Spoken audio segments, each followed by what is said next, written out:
Papapaps, wag mo nang scroll. Meron akong ikwento sa'yo. Siguradong matutuwa ka. Saglit lang to. Meron akong kakilalang driver nagtatrabaho sa peryahan. Hindi kung saan sila lilipat yan kung may piyesta.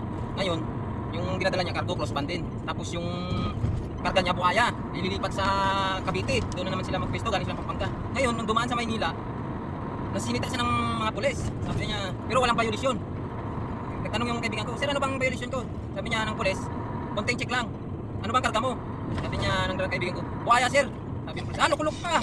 Ini-insulto mo ba kami? Mga tropa, buhaya daw yung karga niya, oh. Sabay tawa yung mga pulis. Loko yun ah. Parang ini-insulto tayo, sabi ng pulis. Sabi ng kaibigan ko driver, buhaya nga talaga yung karga ko sir. Tapos pinipilit niya, akin na yung lisensya mo. Tapos, akin na, bumaba ka dyan.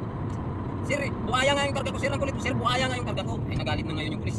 Tumawag dun sa hipi niya na nakapantambay sa may patrol. Sabi ng pulis, ay sir oh, loko-loko sir. Ini-insulto tayo sir, buhaya daw yung karga niya sir.